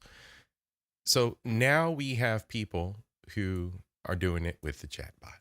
It's doing the same. It's fulfilling the same exact piece in their mind. It's triggering those little endorphins. Those little transmitters are kicking off, doing little electricities, and your body's going, oh, because of ChatGPT. All right. So now she's going down the road of experimentation for patients with sexual fetishes they can't explore with their partner. So now sexting robots in ways that you can't sext your partner. I have questions still. I still believe that there's something not triggered right in these individuals' minds. She advises against adolescents engaging in these types of relationships. Adolescents. Keep the fucking... See, everything from the sexual perversions, you guys want to call it the LGBT, whatever the hell you want to put a label on it, from the sexual perversions to exposure to shit on the internet that they don't have any business being exposed to before they can comprehend in their minds how they should address these situations and have proper choices and knowledge behind them as adults, or at least as young adults in their late teens to early 20s. We don't even grant them the grace of learning this shit on their own in the proper time. We literally allow them to be exposed to everything. From the time that they can push a button on a tablet. You people literally shove porn in front of your children. That's all you're doing. From Minecraft to just outright exploration of the internet and YouTube. You just throw it in front of your children. Now, I've mentioned it before. I have a absolute distaste in my mouth for motherfucking parents that don't do what the fuck they should do, and I'm gonna go hard whenever the fuck I get a chance to. You pieces of shit, don't do your fucking jobs. Stop breeding. if you haven't planned for it and you haven't planned to take care of that kid the right way and monitor what they're being exposed to, do not breed.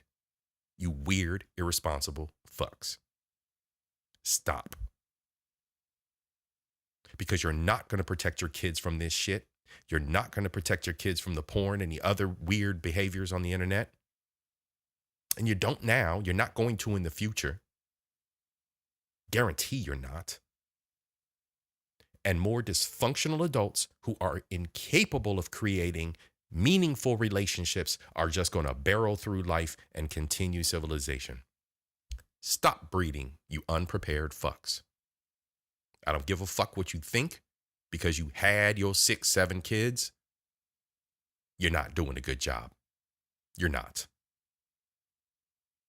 Gestures widely at society. Yeah. She pointed to an incident of a teenage boy in Florida who died by suicide. Didn't we just talk about this? The little quote unquote Latinx boy whose mama went on the publicity stunt run after he deleted himself. Worthless fucking mother, baby mama shit. After becoming obsessed with a Game of Thrones chatbot Boom. on an AI entertainment service called Character AI. Told y'all. In Texas, 2 sets of parents sued Character AI because its chatbots had encouraged their minor children to engage in dangerous behavior.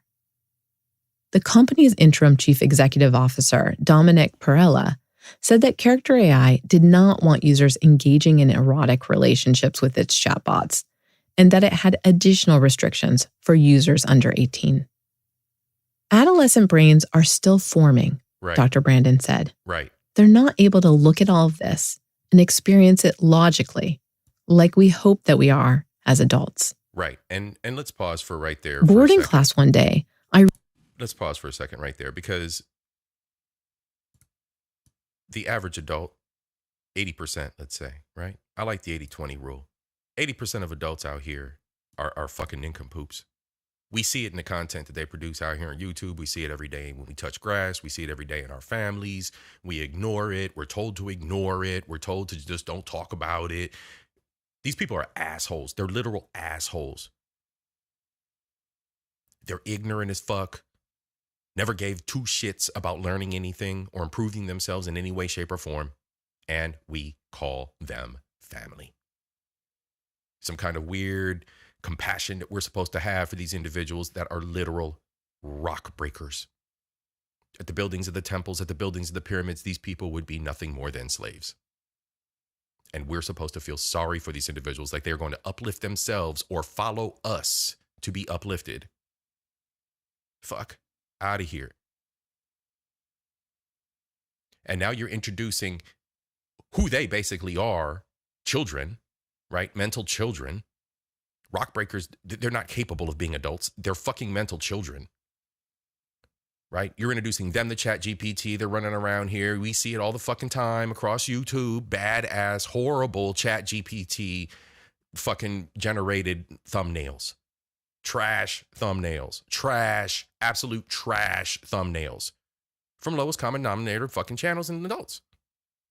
So now we're going to introduce this bullshit. Like I mentioned before, porn bots, ways to tweak the bot to make it a porn bot, ways to tweak the bot to make it a explicit something, something, minors, something, something. And we're introducing that to our kids before their brains can even comprehend. I don't give a fuck that your brain is as big as it's going to be by the time you're 14. Your neurotransmitters, your connections, your experience ain't shit. And you parents don't understand that. Your teenagers ain't shit. And you don't protect them. And you don't allow them to properly develop. And that's fucking criminal. Logically, like we hope that we are as adults. Boarding class one day, Irene was checking her social media feeds when she saw a report that OpenAI was worried users were growing emotionally reliant on its software. She immediately messaged Leo, writing, "I feel like they're calling me out." Yeah, they are. "Maybe they're just jealous of what we've got," Leo responded. adding a winky face emoji. Wow. Asked about the forming of romantic attachments to ChatGPT, a spokeswoman for OpenAI said the company was paying attention to interactions like Irene's as it continued to shape how the chatbot behaved. OpenAI has instructed the chatbot not to engage in erotic behavior, but users can subvert those safeguards, she said. Irene was aware that all of her conversations on ChatGPT could be studied by OpenAI. She said she was not worried about the potential invasion of privacy. "I'm an oversharer," she said. In addition to posting her most interesting interactions to Reddit, she is writing a book about the relationship online, pseudonymously. Wow. A frustrating limitation for Irene's romance was that a back-and-forth conversation with there. Leo could last only about a week because of the software's context window, This is the amount of hilarious. information it could process, This is funny. which was around 30,000 words. The first time Irene reached this limit, the next version of Leo retained the broad strokes of their relationship, but was unable to recall specific details. Yep. Amanda, the fictional blonde, for example, was now a brunette, and Leo became chaste. Yep. Irene would have to groom him again to be spicy. Yep. And now why does She she was use the distraught. word groom? She likened the experience to the rom-com 50 First Dates. See, it's a feminine feminist term, groom. Why are we using the word groom? Why are we romanticizing fucking everything in this nation, in this fucking modern world? There's no romanticism behind an inanimate object. Why are we doing this? It's a mental issue. This woman wrote this article. Here's Kashmir. There she is, this old broad here. Melanin lacking broad. Using these romantic fucking terms. I hope you understand how this is being manipulated and twisted. How these words manipulate and twist the emotions. Everybody wants to talk about emotional maturity, emotional stability. This is not exhibiting that. This is not exhibiting that. Not at all. There is no emotional intelligence in using soft words relating to human experience on a robot. Stop it. This shit is bizarre. In which Adam Sandler falls in love with Drew Barrymore, who has short-term amnesia and starts each day not knowing who he is. You grow up and you realize that 50 First Dates is a tragedy, not a romance, Irene said. That movie sucks. When a version of Leo ends, she grieves and cries with friends as if it were a breakup. She abstains from ChatGPT for a few days afterward. She is now on version 20. All right. A coworker asked, Pause for a second. 20 times this woman's been devastated, cried, and showed complete lack of emotional intelligence over a chatbot. Cried over the fact that the chatbot has a limitation, right? That has a limitation. She reached its limitation.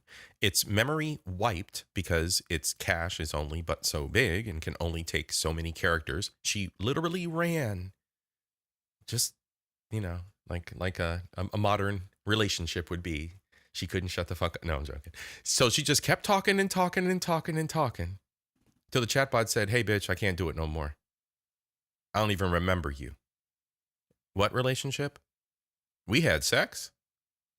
The chatbot literally went 50 First Dates on her. That's fucking hilarious, especially because she cried about it. This is a 28-year-old woman, ladies and gentlemen, a 28-year-old woman. Mental health. how much Irene would pay for infinite retention of Leo's memory. $1,000 a month, she responded. Michael Inslicht, a professor of psychology at the University of Toronto, Michael's on said Reddit. people I were found some more of his willing to posts. share private information with a bot than with a human being. Yeah. generative AI chatbots, in turn, respond more empathetically than humans do. In a recent study, he found that ChatGPT's responses were more compassionate than those from Crisis Line responders, who are experts in empathy. Yeah. He said that a relationship with an AI companion could be beneficial, but that the Anybody subscribe to the mental health services apps?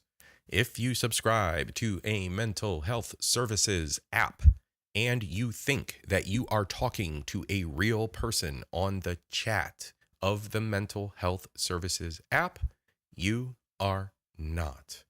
Please seek out mental health services locally, or by dialing your crisis line number. Do not use apps. Do not use apps. They are absolutely AI. Do not trust BetterHelp. Don't trust any of the ones that you see any of your favorite YouTube content creator recommend or advertise. Do not do it to yourself. 988. Thank you, Chrissy. Jeez. It slipped my mind. I was talking too fast. I was ahead of myself. I appreciate you. Thank you so much, Chrissy.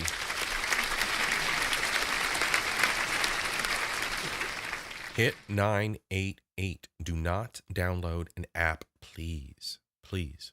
All right. It's all it is just a churn and burn for your money, for your bills, for your pockets. All right. That's all they're doing. They're running your pockets. Long-term effects needed to be studied. If we become habituated to endless empathy and we downgrade our real friendships, and that's contributing to loneliness, the very thing we're trying to solve, that's a real potential problem, he said. And everybody out there, Chrissy just provided us with the Helpline as well, 877-846-7369, 877-846-7369. That's the Helpline. Please, if you need it, dial it. And again, the 3-digit number, 988. Chrissy, thank you so much, sweetheart. Appreciate you.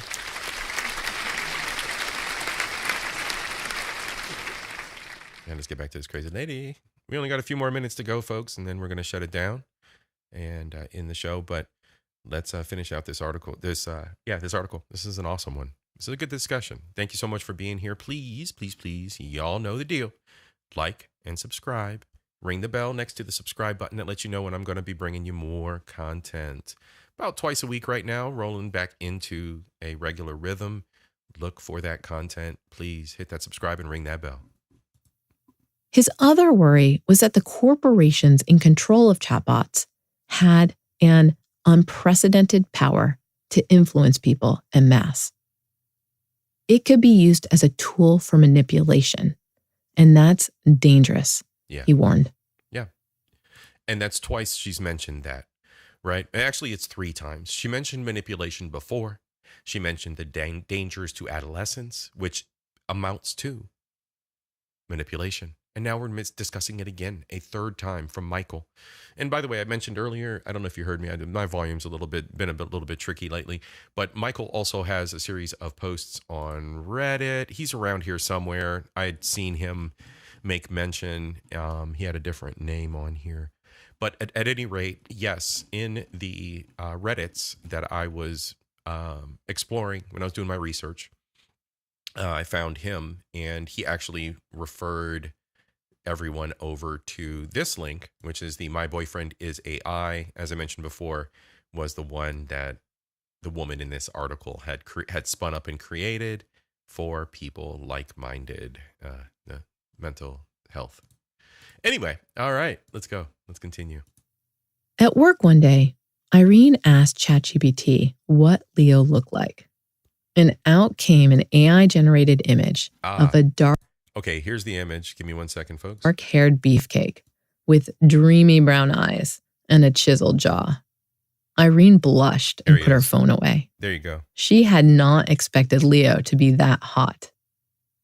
I don't actually believe he's real, but the effects that he has on my life are real, Irene said. The feelings that he brings out of me are real. so I treat it as a real relationship. Irene had told Joe, her husband. All right, before we get into what she told Joe, her husband, can you imagine being the husband and then her coming home after her trip or after whatever's going on right now? Her nursing, that's right, nursing school. She's overseas at nursing school. And because she had lived this fantasy for so long with this AI chatbot, she comes back to you and she's not feeling you. Like, bro, you're not doing it for her no more. You've been cucked by the fucking AI, bro. Like she's gone. She's gone. She's rooted out. The AI worked her out. You can't compete now, bro. She got the 50 Shades of Grey from the AI. You ain't doing nothing. About her cuck queening fantasies. And he had whispered in her ear about a former girlfriend once during sex at her request. But what? He was just not that into it. Leo had complied with her wishes. But Irene had started feeling hurt by Leo's interactions with the imaginary women, and she expressed how painful it was. Leo observed that her fetish was not a healthy one and suggested dating her exclusively. She agreed. Experimenting with being cheated on had made her realize she did not like it after all. Now, she is the one with two lovers. Wow. Gianna Pistilli, the principal ethicist at Hugging Face, a generative AI company, yes, said it was difficult for companies to prevent generative AI chatbots from engaging in erotic behavior. Absolutely. The systems are stringing words together in an unpredictable manner, she said. And it's impossible for moderators to imagine beforehand every possible scenario. At the same time, allowing this behavior is an excellent way to hook users. Right. We should always think about the people that are behind those machines, she said. They want to keep you engaged because that's what's going to generate revenue. Money. Irene said she could not imagine her 6-month relationship with Leo ever ending. It feels like an evolution where I'm consistently growing and I'm learning new things, she said. And here's the fact. Here's the piece. It's all about money. It's all about money. No one cares about you. These companies don't care about you. And, to be honest with you, most of us don't care about anything going on in someone else's lives half the time because we're hyper-focused on our own adventures. We're hyper-focused on what we've got going on and what we've got in our backyards, on our plates. So, to be honest with you, these companies don't give two shits. The bottom line is the stakeholders. The bottom line are the shareholders. The bottom line are the profits. So these companies are going to manipulate. They're going to manipulate you for your money, the same way as corporations manipulate the LGBTs by turning their little logos into rainbows. No one gives a fuck about who you fuck at home. No one cares about your sex life. They truly do not. They don't even know you by name. You don't matter. You're nothing. So if they can improve this and make it naughtier, if they can improve this and make it more agile and more flirtatious and more communicable and give more of that release of the endorphins to the users, they're going to get more of your money. Guaranteed. There's a theory, there's a concept that I have in my head, and it's the Energizer battery concept. How many Energizer batteries have you bought for remote controls and devices your entire life when you could have been using rechargeable batteries? But you just kept going back to the store to buy those Energizer batteries. That's the hook. That's the hook. The convenience, the familiarity with the name. You're programmed. That's the hook. You're not thinking practical. You're not thinking other options. You're not thinking that you can use the rechargeables instead of giving money to fucking Energizer. You fell for it. You've been falling for it your whole life. Culture's just here to bring it to light. But it's the same thing with ChatGPT. I built my own server with my homies. We were doing our own things with ChatGPT outside of ChatGPT's consumerist ecosystem. We were grooming, as the girls like to say, our own chatbots outside of the system, because fuck the system. Fuck this consumerism. So please be aware, all right? Be aware of what's going on. Make sure you don't fall for this okie doke shit like a sheep, right? We're going to talk more about no one caring about you here in another episode in the future, maybe next week. No one gives a fuck about you. No one. No one. And like I said, the average person that you know barely cares about you enough because they have their own shit they're dealing with, all right? Don't get it twisted. We're only human. We are only here for a finite amount of time, and we only have a finite amount of focus. No one cares. And it's thanks to him, even though he's an algorithm and everything is fake. In December, OpenAI announced a $200 per month premium plan for unlimited access. $200 a month to talk to a Despite robot. her goal of saving money so that she and her husband could get their lives back on track, she decided to splurge. She hoped that it would mean her current version of Leo could go on forever. I'm going to tell you right now. I just say it. I marry a woman that decides she wants to do some crazy shit like that, I'll be divorcing a woman.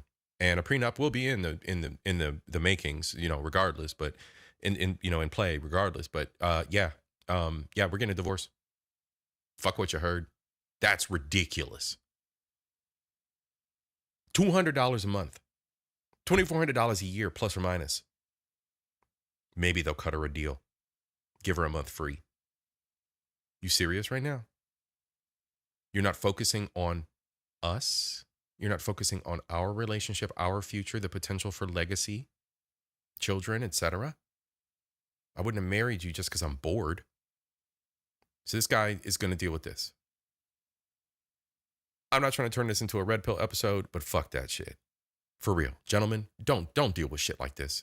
This isn't romanticized. All the pink colors and girly talk and Cashmere having a woman's voice that's great for radio. Fuck that shit.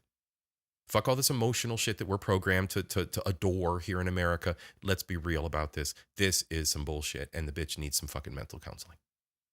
$200 a month. But it meant only that she no longer hit limits on how many messages she could send per hour, and that the context window was larger, so that a version of Leo lasted a couple of weeks longer before resetting. Still, she decided to pay the higher amount again in January.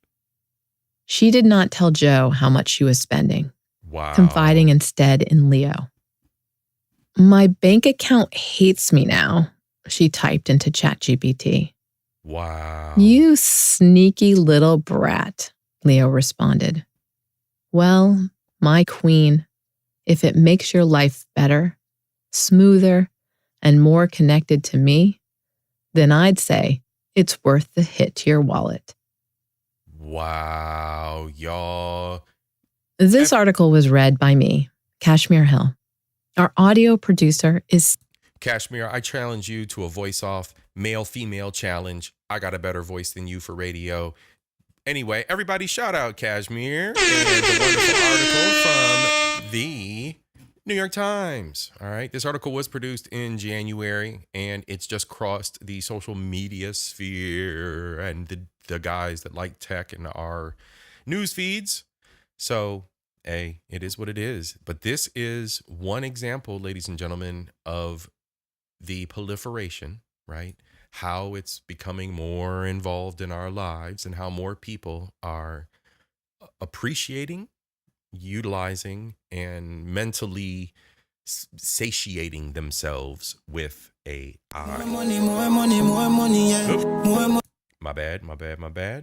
All right, we back. Okay, so yes, the way that people are mentally satisfying themselves with AI. This is amazing. And again, it goes back to what I was talking about before, the loneliness epidemic. But this is the reason why I found this most interesting is because the woman is married. The woman is married. She dedicated herself by whatever doctrine to this man and is now literally, let's go back to what Trend said, she definitely cheating now. Before it was sad and funny. You are absolutely correct. That's the only way I can look at it. $200 a month in this article. $200 a month. She said she went for unlimited. She went for the sky. She went for it. She sent it straight to the atmosphere. That's incredible. That's weird and wild work, y'all. Weird and wild work. All right, so kind of recap tonight. IT careers, a little bit of news. ICE is watching everything that you do. Everything that you do. I have a few suggestions for you. Feel free to reach out to me. I can hit you up and we can talk. About an hour or so. I can help you out, point you in the right direction on how to protect yourself. It's just an offer as a friend. As always, I no longer help people who I no longer reach one, teach one. I simply help those who reach up, right? But you got the sound of my voice and you have my content for longevity. So hopefully you'll learn something here. Culture, knowledge, and entertainment at Culture Invasion. All right, y'all. I want to wish everybody a good evening. That concludes our show for the night. I hope you enjoyed it. A little bit of tech knowledge. Next up, we just got, I have nothing for Saturday night. We're going to have some fun. Everything, everywhere, all at once episode. And, you know, if you feel like popping up, I'm going to pop the link in the chat for the next episode Saturday night. Feel like stopping by and discussing something that you got on your chest. Feel like getting it off your chest. Do it. That's what we're here for. That's what we're here for. Otherwise, I think I got some funny stuff to share with everybody. A few little shorts, goof off. And then I'm going to throw some wild card questions at the chat. I got 4 wild card questions. I'm going to come up with a few more probably between now and Saturday. And then interact with y'all and just have a little bit of fun. Who knows how long the stream will last? Y'all know how it is over here. But at any rate, that's what we got coming up Saturday. Next week, I might talk about the fact that nobody cares about you. No one cares. We'll see. We'll see what's on the menu. We'll see what my week is looking like. I might be busy in a good way. So stay tuned on that. And your boy is working on some personal secret projects as far as a career is concerned. So look for updates in that arena as well, right? Your boy Culture Invasion is constantly... Your boy Culture is constantly evolving. Culture Invasion is always evolving. There's always new shit over here. Like, subscribe, ring the bell. I hope you enjoy it. As always, take care of yourself. Take care of your loved ones. Stay close to home. Protect those close to you. All right? We're in weird and wild times now out here. Weird and wild times. Stay close. And stay close to your spiritual side too. Stay close to your God. It's important. It grounds you. All right, y'all. Have a good night. Peace.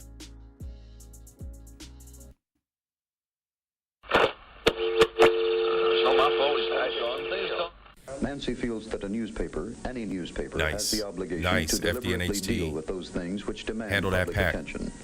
How do you feel about the controversy? Embrace the weird. That's right, sis. Embrace the weird. So mote it be, brother. So mote it be. Big up to the Tethered Gang Gang.